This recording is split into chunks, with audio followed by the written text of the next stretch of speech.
So good evening and welcome everybody, and thank you so much for joining us for this evening's Tea Time talk, From Mud Huts to Garden Suburbs, Workers' Housing in the Docklands.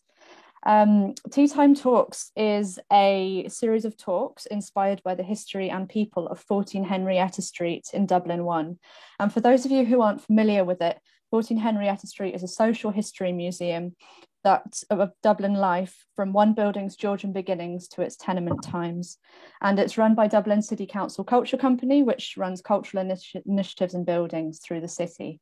And we've invited Joe Mooney to give this talk today because a lot of the people who would have lived in Dublin's tenements would have had strong connections to the Docklands, worked in the Docklands, moved to the Docklands area. So we're delighted to welcome him here for today. And in a minute, I'm going to hand over to Joe. But before I do, I just want to give you a little bit of information of how you can ask questions. So there will be an opportunity to ask questions towards the end of the talk. If you do have a question for Joe, you can use the Q&A box down the bottom of your screen. You can type your question in there. And this talk is being recorded. So if you need to leave halfway through, or you have a friend who couldn't make it, we will be sharing it on our channels at a later date. And what I will do is pop the link to our newsletter in the chat box there. So if you want to find out when that will be available, you can sign up to that if you want.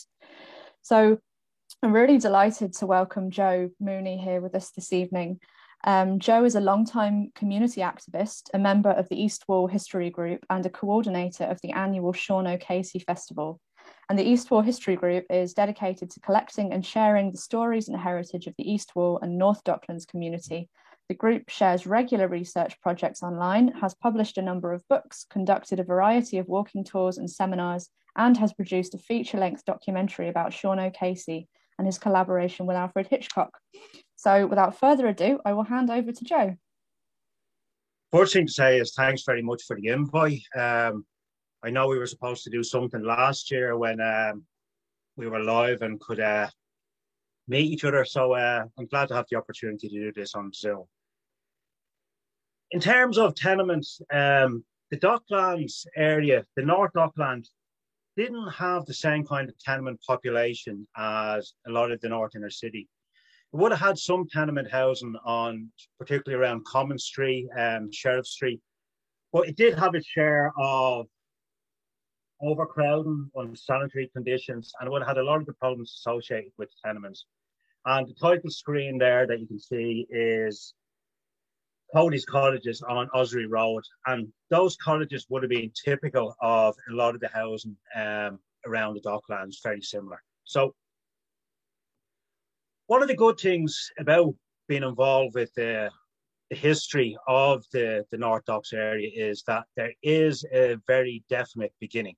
300 years ago, the area simply didn't exist, and it's only approximately 200 years since any kind of population was building up in the area. So you have a good starting point, and you can see where the area began. Now, if you look at this picture, you can see on the left, you can see what's the bulk of Dublin City. You can see as you move along, straight away we're out into the sea. And all this area here, where you can see where the mouse is going, roughly in here, would constitute the North Dock. In the 1600s, we were part of the United Kingdom at the time, part of the British Isles. One of the problems with Dublin Port was there was a load of sandbanks around the entrance to the port. It was quite difficult to navigate up the Liffey into the city. So it was proposed to build the South Wall. The South Wall goes from Ringsend out to Poolbeg, and that helped channel the water in.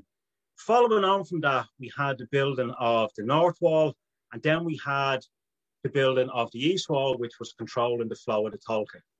I'm having difficulties using my mouse, so I'm not going to point things out on the map. As a result of that, you had the North Wall and the East Wall, and a logical thing to do was to fill in the land in the middle. So if you look over to the left of the screen, you can see the Strand. That was the North Strand. And if you look on this picture, the sea is there. So everything to the right of the Strand here was reclaimed land. They filled in the bits between North Wall and East Wall and created this area here. So everything between what we would now know as the East Wall Road and North Wall Quay is built on reclaimed land. Now, this is an early map of the land, and if you look, you can see West Road, Church Road, and East Road, and they run over and join with Sheriff Street. And that was the original plan for the area, to create a whole new city quarter that would be interconnected. But plans changed. This one is taken sometime in the 1800s, the early 1800s. And as you can see, the black lines is the railway lines coming down. And as you can see, I'm just going to go back to the previous slide very briefly. You can see where West Road meets Sheriff Street. You can see where Church Road meets Sheriff Street. But that doesn't happen anymore. The Great Northern Railway comes down and cuts off one side of the area, and then eventually the rail lines go down to the port, and that cuts off the rest of it. So what you have developing, and I know it's always a kind of a pun, the other side of the tracks, but that is literally what is going to happen here. On the left-hand side of this screen, you'll have the area which we know as North Wall, Sheriff Street, Seville Place, etc. And on the right of the screen, on the right of the black line, you'll have what became East Wall. The areas will develop separately because Seville Place, Sheriff Street are nearer to North Wall Quay and the shipping. That area will build up much quicker. Industry will develop there quicker. And on East Wall, which also has the disadvantage of the land being wetter from the reclamation, it's harder to build on, will stay fairly barren until really into the late 1800s and even into the early 1900s. A lot of East Wall will remain vacant, as you can see in that picture there. So that's the rail line cutting the area in half. That, of course, is a later picture, but on the right-hand side, you'd have the area that's now East Wall, and on the left, you'd have the area that we would be North Wall. So the land is reclaimed in the 1700s. There's a small amount of building and growth on the land, but it's not really till the early 1800s that it really takes off. You start to see shipping increase, you start to see portside use increase, you see associated industries, carters, warehousing, etc. build up. Industries start because you can get supplies in from England, you can take them out of there. So as we move into the 1800s, the area is becoming a busy place. And if you look at this, this is something that we're really delighted to have. On the left-hand side is a leaflet. We have an original copy of that in the community. That's from the early 1840s. And the leaflet is basically calling for the building of a new church in the area.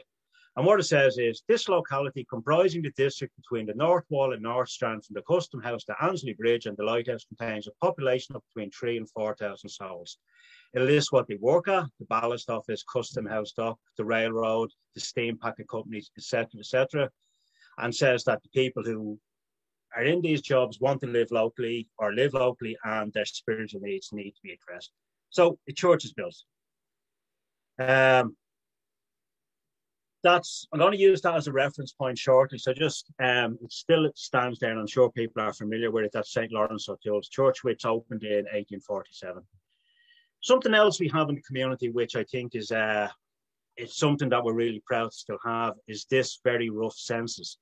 This was drawn up by the parish priest around about 1848, and it lists the Catholic population of the North Docks area.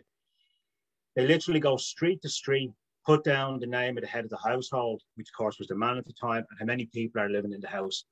So it gives us a great insight into the community. And as you can see by the figures down the bottom, right-hand side, the Catholic population comes to 2,415 in 1848. And it also gives us a great breakdown, because if you look at the addresses, you can see again how the North Wall side has built up fairly rapidly, while the East Wall side hasn't moved quite as quick. In addition to the Catholic population, there's also a large Protestant population. And it's something I've said on a few occasions, and I'm not 100% sure if it's true, and I've asked people to clarify or correct me, but I think the North Docks is probably one of the communities in Dublin that had the largest population of Catholic and Protestant working people living side by side. You can actually, at the time, you could see each church from the other. On the left is a pic drawn of how it looked when it opened in 1870, and on the right is how it looked in the late 1960s, just before it was taken down. But you have a large population of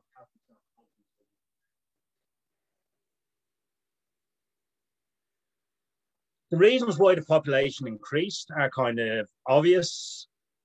With the building of the port and the expansion of shipping, there was a lot of employment in the area. With the arrival of the railways, the scope for the industry increased, so more employment opportunities. But also importantly was the famine. A lot of people moved off the land because of hunger and moved into the city. Some people might have been trying to escape the country, got as far as the docks and stayed there. Some of them might have just come to the sea and found jobs. But between 1841 and 1851, the years in which the famine occurred, there was a 23% increase in the community in the area. So this is taken around mid-1850s, this map, and I'm not going to use the mouse because it was giving me problems there, but if you look up Newfoundland Street and that general area, just to the top of that is where St. Lawrence O'Toole's Church is. On your right, you can see the dock, which is Spencer Dock, and just off screen would be where the conference centre, etc., is now. You can see the Liffey down the bottom, and you can see the various industries and yards that have built up in the area. Now, Newfoundland Street, it's a great name. It's kind of almost typical Dublin wit. It's literally new found land that is reclaimed. That's as far as we know where the name came from. But the plan for that was to build another dock there. You can see the inner dock to the left. You can see George's dock slightly down the bottom left, which are both still there. And there's a plan to build another dock there. They started the excavate to put the dock in, and the money dried up. Sorry, no pun intended. They didn't have the finances to finish it. So instead, they used the land for housing. They had already started digging. It was already reclaimed land. They started digging down to put in the dock. So it was quite wet. But what you had then, because the dock wasn't going ahead, you had people building houses on it. It was the best use for it. So if you owned a patch of land there, you could build a row of cottages, you could build a few houses and rent them out. Uncontrolled what you could do on the land there. And this is what developed around the mid-1850s. And if you look closely to Newfoundland Street, you'll see runs into Nixon Street. But you look at, they're all little streets that run off it. They're all blocks of cottages. So if you look at the map there, you can see all those little streets are all jam-packed with cottages. And this is just a quote from one of our own articles about Newfoundland Street, which would become known as some of the worst slums in Dublin City. And they would stay that way until for at least into the 1940s. And I'll come back to that later on. It says, in 1919, the supervisor of the Dublin Corporation Sanitary Department stated that Newfoundland Street and its adjacent side streets comprise 375 occupied houses with 1,172 rooms, occupied by 516 families or 2,215 individuals. 134 of these families lived in single rooms. The 1911 census shows that over 200 children from families in these streets had failed to reach maturity. And Alice Caulfield, who lived in Newfoundland Street in the 1920s, would recall how both her parents had died aged in their 40s, and then her four sisters all systematically died of TB. So you really had the worst poverty and the worst effect of poverty concentrated in this large bunch of houses here. So what were the houses like? We've no pictures that clearly show what these cottages were like, but sorry, this is just an aerial picture. And again, just being careful with the mouse. Where I'm moving the mouse would be the area we've just seen on the map. There's St. Lawrence O'Toole's. So it's concentrated in this area here. This is Brady's Cottages. There was 3 Brady's Cottages in Dublin. This one I think is probably the South Docks, where it would be a fair indication of the kind of houses that were crammed in around the Newfoundland area. These are similar ones. These photographs come from the 1913 housing inquiry in Dublin, and you can see the kind of poverty that the people are living in. And we reckon these are the kind of houses that you would have found in Newfoundland Street and the street running off it. Now, It's important to say that the entire Docklands area was not in this kind of poverty. There was a lot of those fairly rough cottages described as almost mud huts. There was the large houses on Seville Place, etc. There was large houses on Common Street, which would have become tenements over time. But there's also some fairly good housing. And this one is on New Wapping Street. And these houses on the right were built by the Great Western Railway. In Coburg Place, just off Seville Place, the London North Western Railway built houses for its workers. So there was a lot of very good housing as well. And there was a lot of people who would have had fairly good jobs involved with the shipping, involved with the railways, involved with crafts. So beside the poverty, there would have been people that were not rich, but fairly well off and certainly more comfortable. And again, I don't want to keep returning to the same puns, but I mentioned earlier the other side of the tracks. This is housing in the North Wall area, and at the top of the top right-hand side, you can see the railway wall, and this is the other side of the railway, looking into the East Wall. They're the large houses on the bottom of Church Road. Now, some of them would have been family homes, and some of them would have been boarding houses, but they certainly weren't tenements, and they certainly were reasonable quality houses. So I've talked about the houses that were in the docks. So, like, what about the people? So a lot of people would have been, of course, working on the docks. And this is one of the earliest pictures we have. This is courtesy of the Dublin Dock Workers Preservation Society. This is an example of early dock workers, and they're photographed quite near to the CHQ building. If you look down to the bottom right, that's the same crane, same lifting machinery that is in that picture. So a lot of people would have been employed like this. There would have been a lot of casual labour involved with working on the docks. But as time went on, a lot of other industries would have developed. You would have had the dock workers, you would have had the labourers, you would have had the carters, you would have had people associated with shipping, sailors. My own father-in-law was a ship's carpenter. And then you had manufacturing develop around the area, and you would have even had cars being built in the 1930s. Cadbury's came to the area. There was loads of timber yards. There was loads of coal yards. So you had everything really that you could imagine in the area. And this is an example of what docks look like. And it's hard to imagine now, if you're not familiar, or again, that certainly wasn't in my lifetime, but some people will remember the 70s and even a little bit into the 80s when there was activity on the docks. But this is what it would have looked like through a large part of the 20th century. You can see a large amount of work going on along the quays. You can see the ships on both sides of the river. You can see the sheds. And they've been coming and going absolutely constantly. It was a pure working environment. Everywhere on the docks there was work going on. So you were living in your housing around there. A lot of people obviously lived and worked in the same area. You would have worked with people who were your neighbours. You would have socialised with your workmates and your neighbours. You'd meet their sisters or their brothers. You'd marry your neighbours, your workmates, sisters, etc. And you'd play sport together. So you got a really tight-knit community development there where everybody knew everybody. They worked beside each other.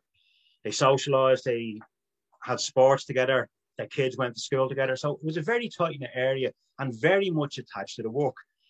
Everything around you was associated with the work and the industries that you knew.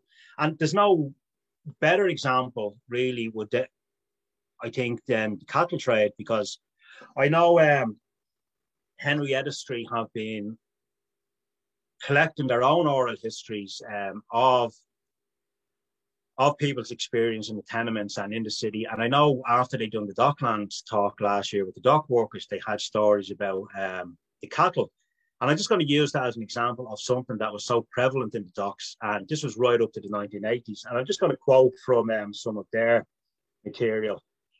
And even like Sean O'Casey in his autobiography talks about in the 1800s seeing cattle coming down the North Circular Road and down the docks. And this the Henrietta Street Your Tenement Memories Oral History Project have recorded these stories. And this one's from Mary O'Connell, says, my father was a cattleman.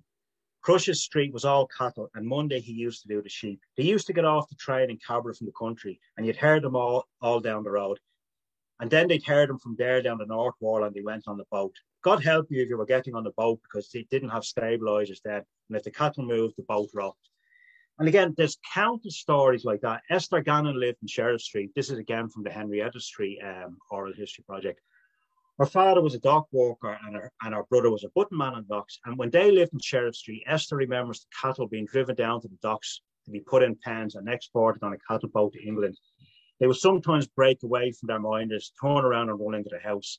So you also had a bit of crack when they were running around the area. And there's great photographs of the cattle coming down. I've just picked two of them there. But the kids would have joined in. Whilst the cattle were coming along the street, there's pictures of the kids playing with sticks, like imitating the herdsmen. So it's a really big part of life in the docks. And Esther mentioned the ships going over. And a lot of people will remember in the days before Ryanair and cheap flights, you'd go to England on the boats. And you'd often be on the same boat with the cattle. So the cattle would be below and the passengers would be up above. And Peter Sheridan, in one of his autobiographies, tells a great story. And he remembers the cattle vividly.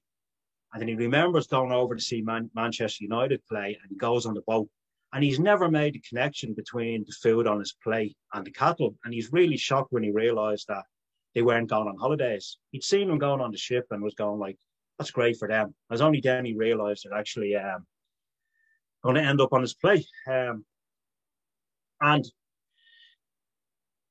the cattle would be often stored in the area overnight. They'd be brought down and they might stay in the cattle pens quite close to the quayside. And one man we interviewed, Jack O'Reilly on Mare Street, he talked about how he used to run into the cattle yards and he would be allowed milk the cows in the morning before they'd go off on the ships, and he'd go back into the house and have warm milk on his porridge.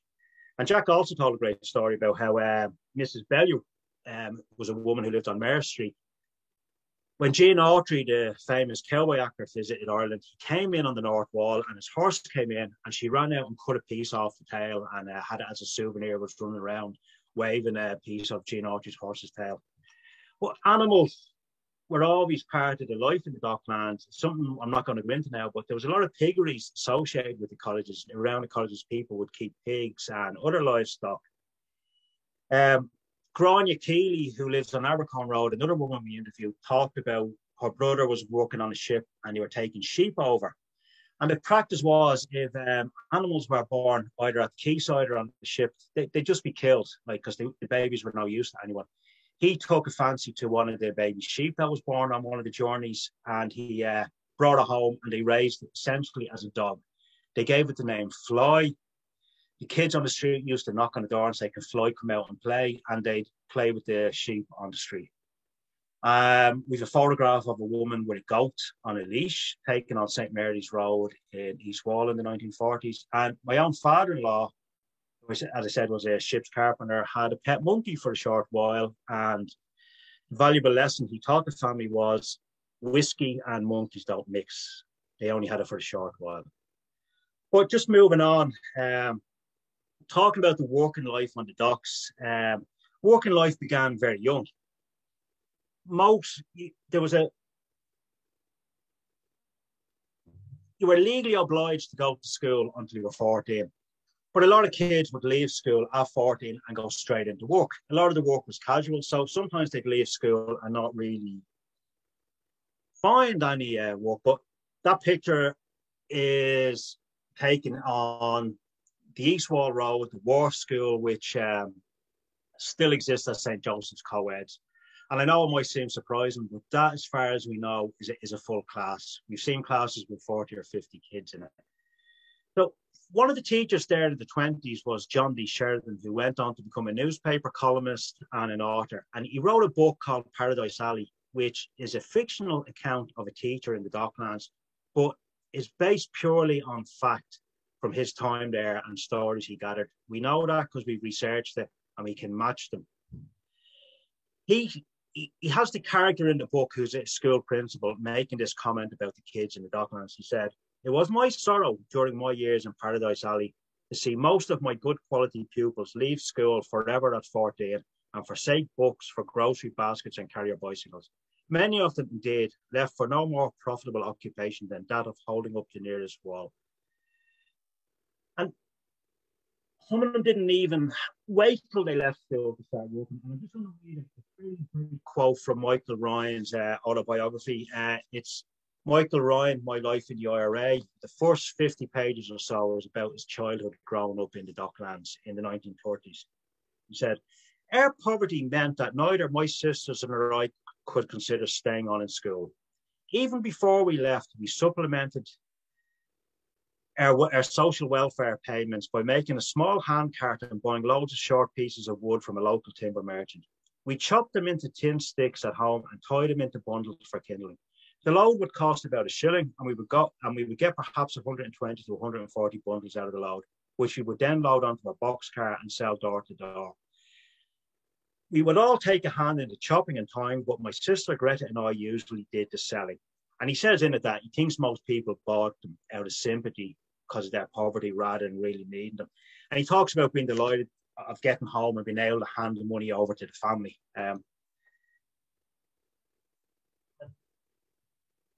Another man, Tommy Devlin, who we interviewed in the area, he talked about when he was only 9 or 10, he started doing work in Cullen's Dairy, which was on the East Road. He said, "I used to clean the harness for the horses, and then he'd make the buttermilk, and he'd go out on the milk rounds with the Cullens." And he talks about one morning he even got to go out and help milk the cows, and he said we had to be out there at 3 in the morning and be back to do the round at 5. And he used to do this before he went to school. So it gives you an idea of how quickly children went from school into the workforce and sometimes didn't even get on in that case. And a lot of families talk about how they were supplemented by little jobs like this. And a few people will mention how they had relatives in other areas that would help them out. We interviewed a man who's passed on, called Larry Kane from East Wall, and his granny lived in the country, and he said she used to send up baskets of vegetables for them, and you say it was great. We'd share it with all the neighbours. So your working life began young in the Docklands. Life was difficult, and you'd done whatever you could to make ends meet. And as I said, everybody was very involved with the life of the docks. Like Michael Ryan said, he'd go to the timber yards to get scraps that they could chop up to make the firewood. I just put this picture in. I'm not going to say much about it because I know there was a talk when Henrietta Street about the sport and heritage of the areas as well. But this is Nixonville Football Club, and that was something that was really huge in the area. Lots of streets would have their own teams. The area was broken up into like any amount of teams, and it was something that people in the area took great pride in. And of course, with the hard work, the men were quite tough and well built. And it's no surprise that in the 1920s, a lot of the local teams would have become champions, and many of them would have ended up playing for the Dublin teams. So, just going to grab a drink of water.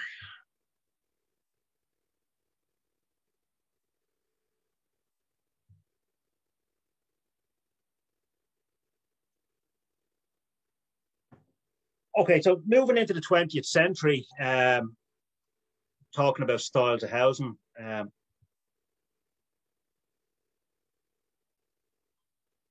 Technology is not my friend today. Moving into the 20th century,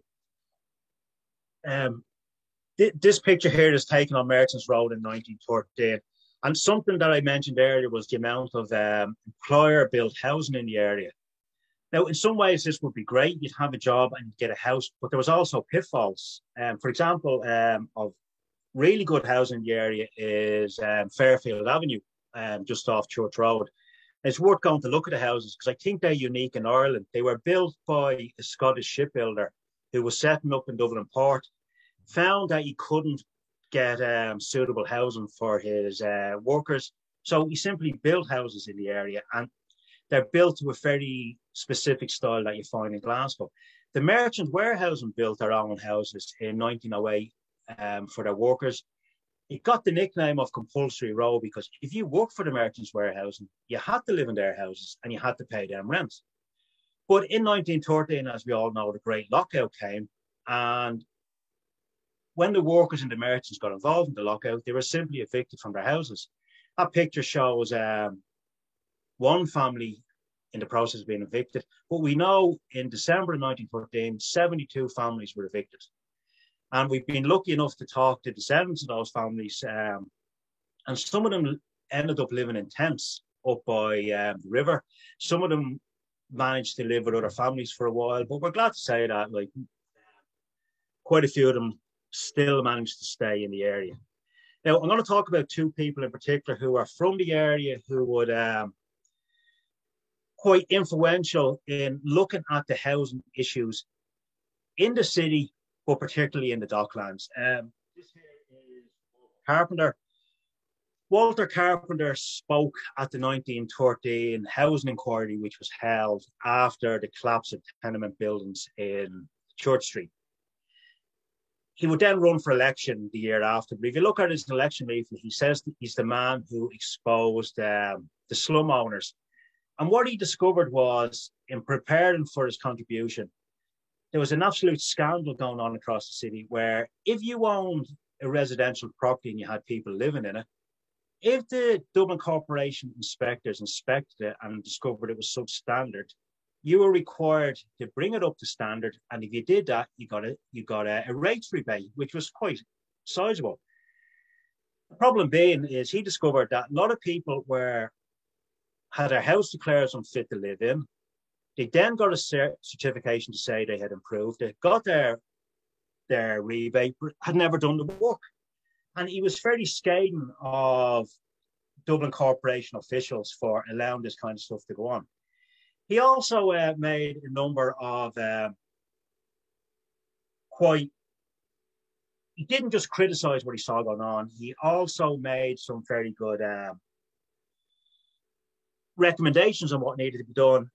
He said that the immediate provision should be made for at least 10,000 families in the city. He acknowledged that this meant a problem because it could only be solved with the assistance of the state. And essentially that was what we would see happening as the 20th century moved on. The report actually recommended, the conclusion recommended 14,000 houses, but he had said in his submission 10,000. He also looked at the Docklands in detail to describe housing. He described some housing as almost like cave dwellings, and in particular, he singled out Caledon Road in East Wall. He said there was 2 houses in the North Dock without proper drainage, and the corporation officials neglected their duty in regard to them. The houses were drained into the ditch at the back of other houses, and it was not long until 4 children died that the Public Health Committee acted in this matter. And he had started his career in the temperance movement and the anti-alcohol movement. But he said in the inquiry that he had been of the opinion that because of drunkenness, people lived in squalor. But he said he had changed when he looked at the conditions, and he now realized that people drank to forget the squalor they lived in. So it was quite a turnaround. And himself, he found himself living in squalor. He was somebody who had lived in Dún Laoghaire, had moved into East Wall, and would then find himself living in the Monto area. And one of his own family members said that by that stage, we'd moved to the bowels of the city. So I'm just having problems with this again.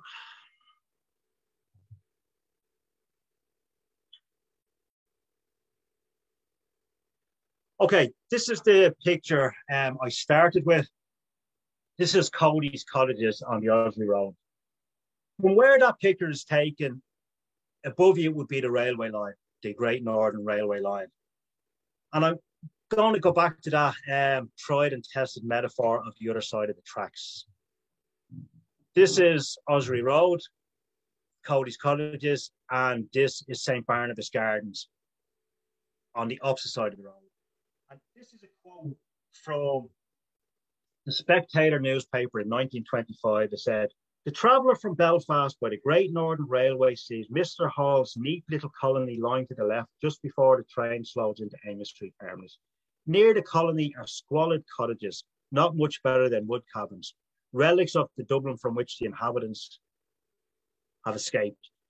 And what he's talking about is these houses here. This is St. Barnabas Gardens, and he describes these and the subsequent houses that would follow these as a colony which lies in grateful blocks of two or six dwellings of varying design, which bears, they are built of concrete blocks with pebble dash walls and diamond slates and arranged around a broad curving road that leads to a common recreation area.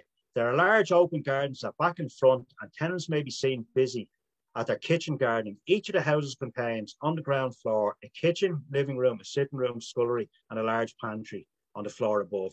On the floor above, 3 bedrooms and a fine bathroom. So this is what you see developing in East Wall. You have these existing on one side and you have these being built. Now, how do these come about? This plaque is now placed on those houses since 2015. And it talks about the Reverend Canon Hall, who could be seen on the bottom right. Canon Hall comes to the parish of St. Barnabas in 1918. He does a walkabout of the community and discovers the terrible housing situation in it. He discovers in one house in Common Street, there's 80 children living, and he decides he's going to do something about it. He sees that the corporation aren't moving on it, and he sets up the St. Barnabas Public Utility Housing Society. He raises money, he raises shares and starts building the houses. He starts with those 10 houses, but they're ready in 1921. And by 1927, as you can see on the plaque, he's built 170 homes in East Wall, more than Dublin Corporation managed to build in a comparable time. He inspires housing societies across the country, and his design will be carried over into the first Dublin Corporation housing estates in Marino over the next couple of years. So we have, in the Docklands, we have a man that can truly be said to be a pioneer of housing in the 20th century. Now, I'm going to move swiftly on because I can see time is moving on and my screen is still messing up. Okay, into the 1920s, Ireland becomes independent. The Free State is established.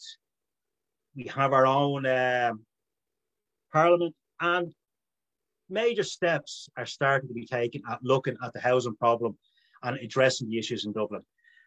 Throughout the 20s and the 30s, there's serious effort given to building houses for the workers, the working class. There's serious attention given to slum clearance and addressing the long-term problems of the tenements.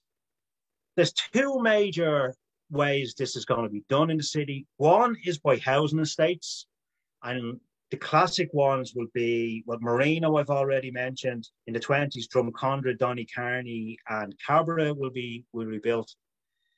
And the other one is the flat blocks. There's quite a debate back and forward over what's the best option. I'm going to discuss East Wall in a second, which becomes a somewhat classic housing estate. But for North Wall and particularly Newfoundland Street area, the flat block is what is adopted. So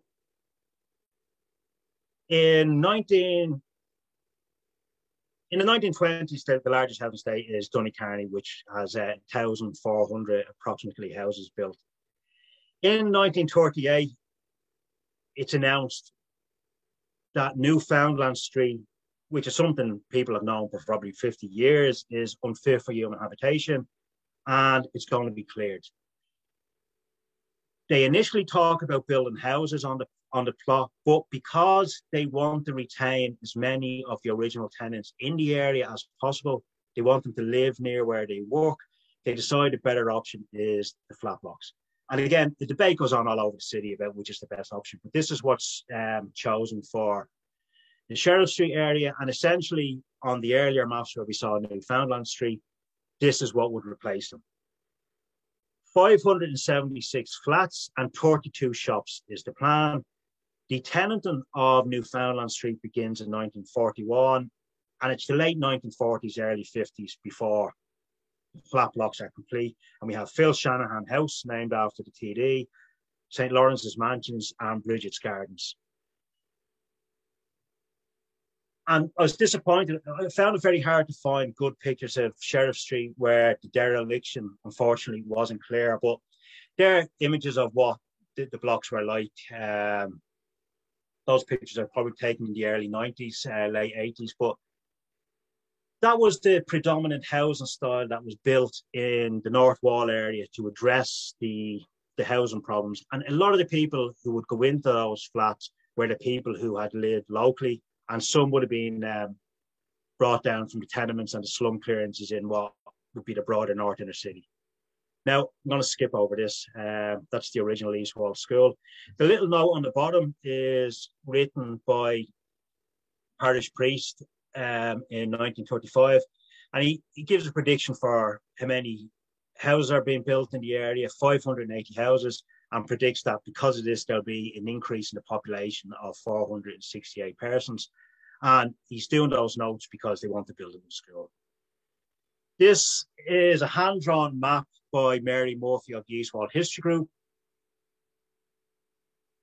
This map was drawn to show events that happened locally in 1916, which is why the tricolours are on some of the streets, no other reason. But as you can see down the bottom, you can see where the rail line is. But you can see most of East Wall is essentially a blank slate for them to work with. So they don't go for flat blocks in East Wall, they go for a housing scheme. And this is announced in 1935 that they're going to build. It's 582 houses are going to go into this area. There's not many houses that need to be knocked down. There's a small block that gets compulsory purchase knocked down, but essentially they have a blank slate to build housing in East Wall. I'm not going to go over the map because I'm having trouble with my mouse, as I said, but if you look at the green space in the area, what is on this green space? Well, there's a few horse traders who've been living in the area, horse dealers. And some of this land is used, it's hard to imagine now, but some of this land is used for breeding and training horses. There's also quite a few open spaces, and this one is, I think it's called Tyes Field. That's the Camogie team in the 1920s. Where they're standing would now be Russell Avenue on the corner of the Corporation House and Church Road. And the houses behind them look the exact same if you want to go and look at them. But that was an open space that was in the area. Again, this is another one. If you look at this one, this is taken on St. Mary's Road, about 1930. If you look behind the kids, you can see the backs of houses. That's Callan Road. You can see a wide open space, which would become the Corporation Houses on St. Mary's Road. So if you look at that picture now, look behind the children, what you see on the left is what's there now. On the right is where those kids are standing approximately. And as you can see, there's old style housing, but immediately beyond them, you see the beginning of the Corporation Houses. So there was very little clearance to be done in East Wall. They essentially built the street based on the small number of existing houses. This is the further end of the street, and as you can see on left and right, you can see old houses and then run straight into the Corporation Houses. So 1930s to the late 1930s, 580 houses like this are built in East Wall. And to get an idea of what they're like, this is a kind of classic Dublin Corporation housing scheme house. This was the style of house in East Wall. This picture's taken in the 70s. You can see the rent office there, but that's the kind of houses that would predominate in East Wall for most of the 20th century. I know I'm running over time, so I'm going to just move on. I'm just going to move on very quickly. I can't see my own screen, by the way. I'm having a problem with it, so I'm winging this just a little bit. I just put that picture in because when we talked about the building of the houses or the flats in Sheriff Street, they mentioned the building of 36 houses. And it's something I'm not too sure about. But I wonder where was this block of shops built by Dublin Corporation? They're building 580 houses. Do they also make the facility to put in shops? That's something, if anyone knows the answer to, I'd love to know. That block is now gone. It was destroyed in an accidental fire in the 1970s. Okay, that's as I'm just coming towards the end now. This photograph is from 1952. That's the East Wall Road. The Fry Cadbury's factory there is what afterwards became Wiggins Teep. If you look to the left of you, you can see another large factory, which was Cal's, which a lot of people remember. And then if you look in the rest of the picture, you can see Corporation Housing Estate as they were built. So I'm not going to mess up the screen, so I can't show you where the different streets are, but if you know East Wall, you can probably figure out where they are. If you look up towards the top right of the screen, you can see a large, flat, empty spot. That's where the church stands presently. That was a football field until part of it was used as a football field until the late 1940s, and then became the new church, which was built in the area. So we've had the flats in Sheriff Street, which replaced Newfoundland Street and the cluster of cottages. We have the traditional style Corporation Estate, which is in East Wall, and since the 90s, we've had a lot of this has now been surrounded by high-rise, but I mean, that is another story. But I'm just going to finish on one more slide. And again, we talk about the housing, we talk about the employment, we talk about how it was built up. But I said earlier about the close community that has been built up through the years. The strong family bonds, the strong community bonds, and a lot of families that you could trace back to the early houses, not the early houses, I think that's another story. The early house pubs, that's something different. You can trace it back to the earlier houses. You'll find 4 and 5 generations of family have continued to live in the area. They've lived in the different styles of housing I've talked about. And on the picture on the right, probably taken in the 1940s, I'd know those people in that photograph now, I'd know their grandchildren at this stage, possibly even their grandchildren.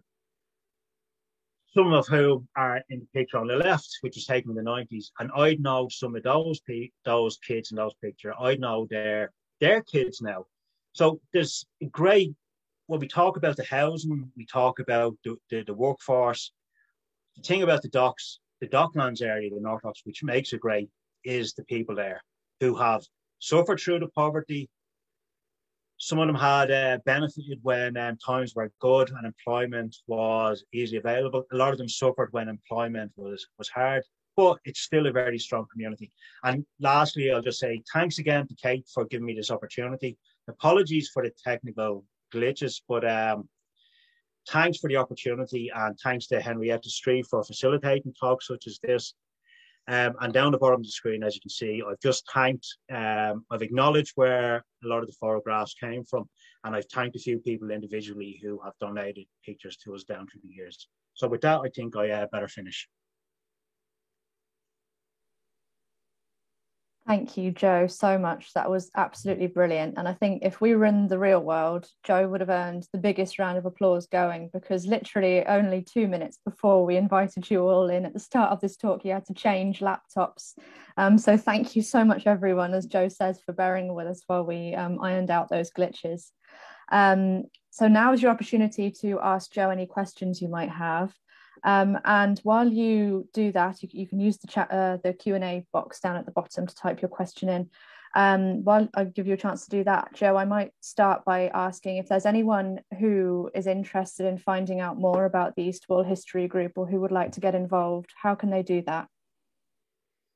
Yes,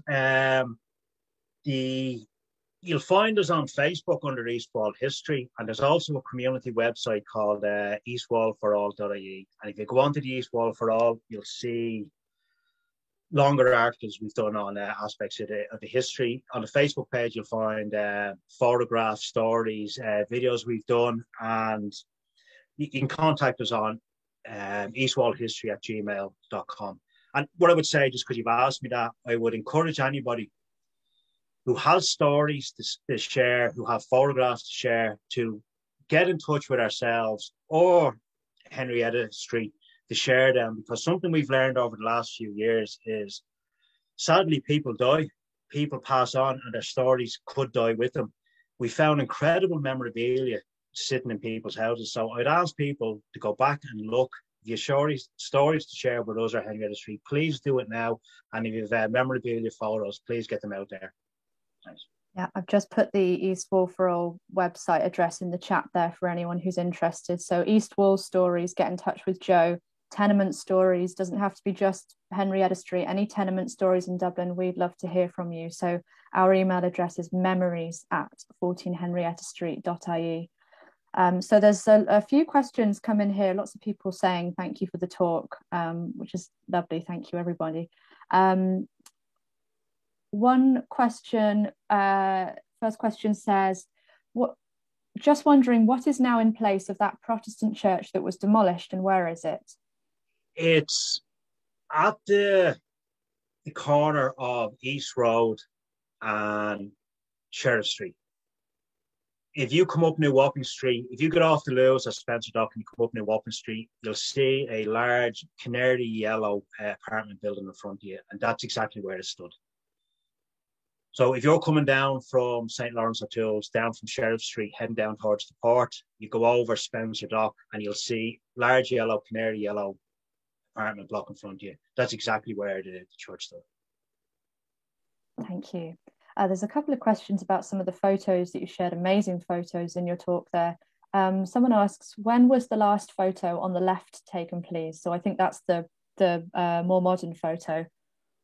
Yeah, it was taken in the 1990s. It was taken on Strangford Road. It's taken, I think, almost opposite the U Club. Thank you. And I hope that makes sense to whoever asked. Grania also has another photo question. The first school photo of the boys' class of 40 is of interest. Would you have any idea of the year that was taken? No. We have a collection of school photographs from the 30s and 40s, boys and girls, but a lot of them aren't dated. So the best we can say, unless somebody looks at a photograph and recognizes somebody and tells us what year it is, a lot of them we kind of have to roughly say late 30s or 1940s. Unfortunately, you'll find some of them on the Facebook page. We have communion and confirmation photographs, which are easier to identify. Some of them have the dates with them. But unfortunately, the picture asked, off the top of my head, I don't know for sure. I will check later, but I don't think we know exactly what year it is. Thank you. Another question, the census book you mentioned, is that available to view anywhere? Not at the minute. Let me just think. What we have is, well, certainly not at the minute because of COVID. Nothing is available. What we have in the community that is something that deserves a long-term project is we have school record books going back to the 1800s, which are usually interesting because it lists the father's occupation for the kids. It also lists what schools they were in before. So sometimes you can figure out they come from other parts of the city or the country. We have parish records, such as the census we mentioned. We have correspondence relating to the building of the church, such as the leaflet that we showed. But it's not available to the public at the minute. What we can say is if somebody has a particular question, if they direct it towards us, we can try and find the answer for you, if you're looking for a certain name or whatever. We also have a guild book, which is a Catholic guilds were set up in the area in the 1850s, and it lists the members of each guild. They reach to follow through certain saints, etc. So if you're looking for a family member and you can't find them in the census another way, you might find them in one of these parish records. But unfortunately, they're not available online and they're not publicly available at the minute. But it's a long-term project that it's something we really want to see because there's information in them that's just not available anywhere else. So the simple answer is no, not at the minute. But if you have something in particular, we can help you. And hopefully in the next few years, we'd certainly love to see them out there. Thank you. That includes the 1847 census as well. There was another question about that. Yeah, the records in the church include that came from St. Lawrence of Tull's Parish includes the original leaflet, which shows the advertising for the church. It shows newspaper cuttings relating to the church. They're all in very, very good condition. It shows correspondence relating to the building, who donated money to it, who donated land. It then shows, as I said, so I think I'm answering the same question again. It lists the captain members of the community, and I think it's 47 or 48. I can't remember exactly, but it's one of them. And as I said, it's not available to the public just yet, but hopefully in the next few years it will be. Thank you. Interesting question here from Mary.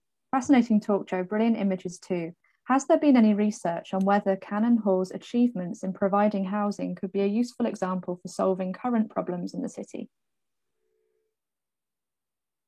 I'm going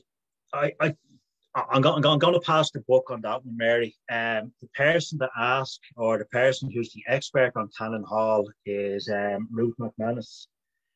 And I know Ruth is going to be doing a talk for us later in the year. This year is the 100th anniversary of the building of the first 10 houses. So Ruth would be the expert on exactly how the public utility housing schemes worked. East Wall was the first one. Many more sprung up around the city and around the country. Some were successful, some didn't, some weren't. But Ruth McManus would be the one to answer that. But I think when you look around the city now, I think we should be looking at every opportunity to try and address the problem. And people like Walter Carpenter, who discussed it, Cannon Hall, who discussed 100 years ago, and their ideas and their concerns. It's incredible 100 years later, we're still battling the same issues as they were 100 years ago. But Ruth McManus would be the best person to analyse the work of Cannon Hall and the Utility Housing Society. Thank you.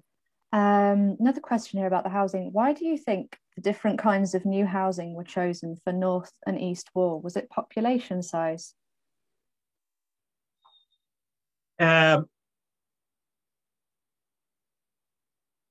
the reasons are. Can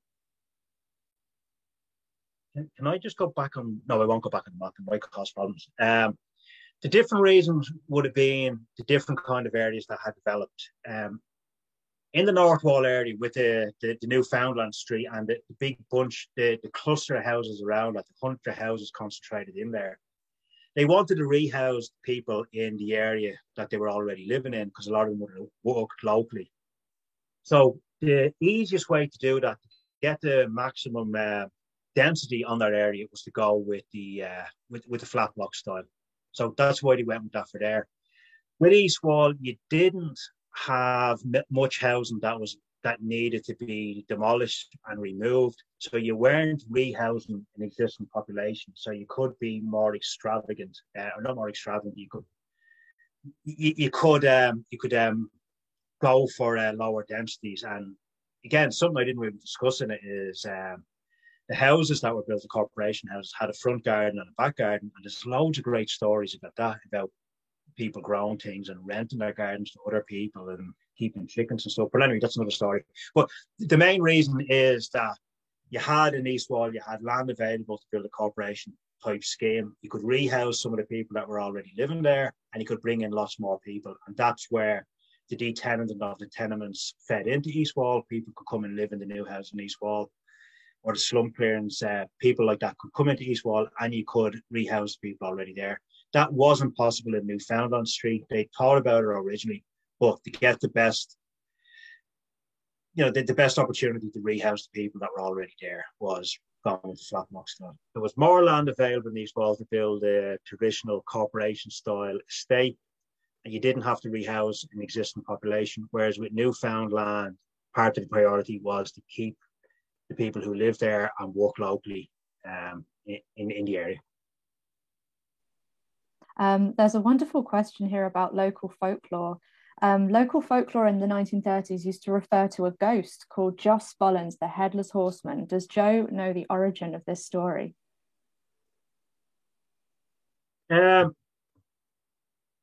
I have to think about that. In theory, I do, but I can't remember. Yeah, somebody else asked another question. I just saw it popping up there, so I'll answer the two of them because they're connected. Do I know the origin of the name of Johnny Cullen's Hill? Yes. On the east wall side of what is now known as Johnny Cullen's Hill, if you're not from the area or you don't know the area, you're not familiar with it, if you come from Sheriff Street heading into East Wall, you go over a rail bridge. You can look down on the tracks. That's known as Johnny Cullen's Hill. Johnny Cullen was a character who had a yard that will be at the bottom of the hill in East Wall before the hill was built. So Johnny Cullen had a characters there. He also had a dairy in later years. That's the dairy actually Tommy Devlin talked about working in. When the rail bridge went in, his carton business was still there. So if people were coming to Johnny Cullen's, they had to go over the bridge. And the local name was just Johnny Cullen's Hill. So if you wanted to get there, you had to go over the hill. So the local name just became Johnny Cullen's Hill. And that name has stuck for 150 or 140 years now. So that's where that name came from. Josh Bollen was a headless horseman. I can't remember the exact story, and Hugo McGuinness is going to kill me because we done a talk which included this last year. But Josh Bollen, I think he was, the story is he committed suicide somewhere in the area and haunted the area. But he was known to ride over Johnny Cullen's Hill on his horse with his head in his hands. And in fact, at the Halloween parade 2 years ago, we managed to bring in somebody who galloped over the hill when the kids were gathered at the bottom for the parade. We had managed to have an authentic headless horseman, which was great.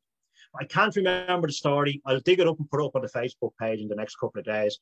But Josh Bollen was supposed to be the headless horseman that haunted Johnny Cullen's Hill. And people, years ago would say we could hear the clip clop of him coming over the hill and ran down the steps. And believe it or not, I think the last reported sighting of him, and I'm not making this up, was in the 1950s. Some woman claims she saw him passing her house on St. Mary's Road in the 1950s. So that's Josh Bollen and Johnny Cullen's Hill. And I take it any further sightings report to the East Wall History Group for immediate record. I think we have time for one more question and then we'll have to wrap up. So I'm sorry to those of you whose questions we haven't got to. There have been loads, but unfortunately we don't have enough time. So we're going to end with this question from James. Great talk. Thank you, Joe. Just wondering about the levels of poverty among the residents of the North Dock area and also the great activity in terms of work around the Docklands. How much of the workforce in the Docklands came directly from the surrounding area?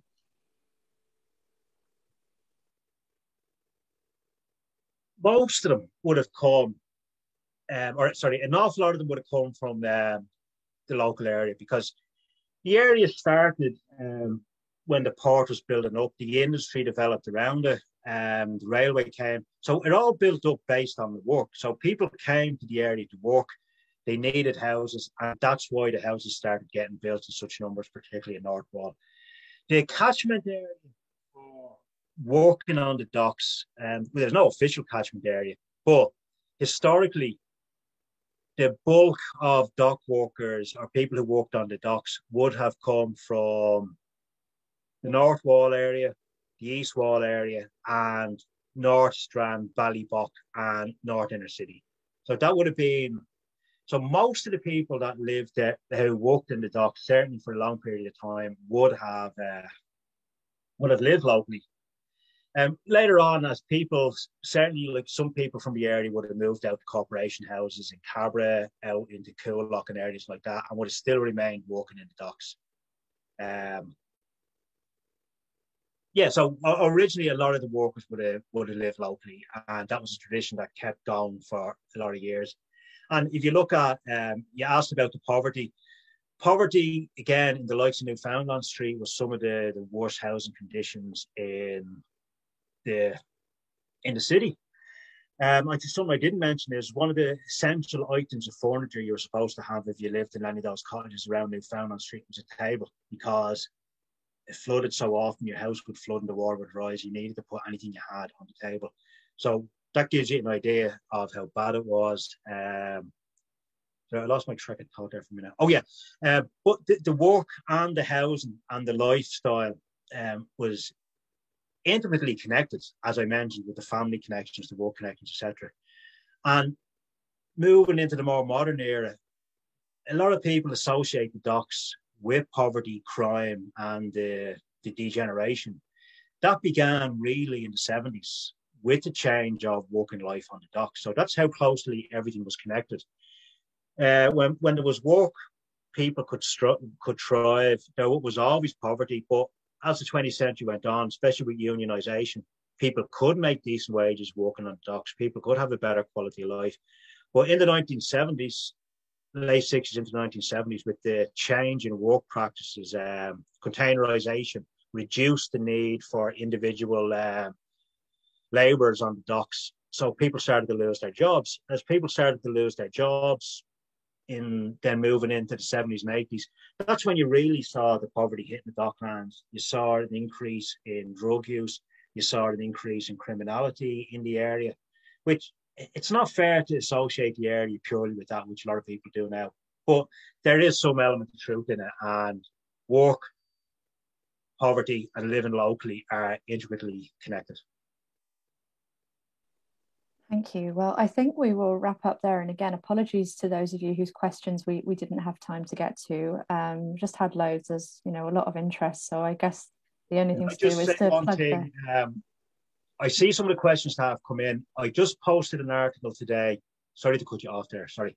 I see a few people have asked the same question about St. Barnabas Church. I just posted an article on the East Wall History Group Facebook page, The History of St. Barnabas Church, written by the parish of St. Barnabas, which is excellent. So if people want to know about that, go and look at it. And Fairfield is the name of the street that was built by the shipbuilders. So that's me done. Thank you. Well, thank you, Joe, again for that brilliant talk. Really, really wonderful. And for everybody who came to join us this evening, thank you so much for coming along. We will be running more Tea Time Talks as part of 14 Henrietta Street, and our next one is on the 10th of March at 7 p.m. and that is called Thomas Bryan, One of the Forgotten 10, and that is about Thomas Bryan, who was executed almost 100 years ago in 1921 during the War of Independence. He has very strong connections to 14 Henrietta Street, so there are tickets available for that now, free as with this one as well. So I hope we'll see you again on that one or other upcoming talks as well. So all that remains is to say thanks again, and I hope you all have a lovely evening.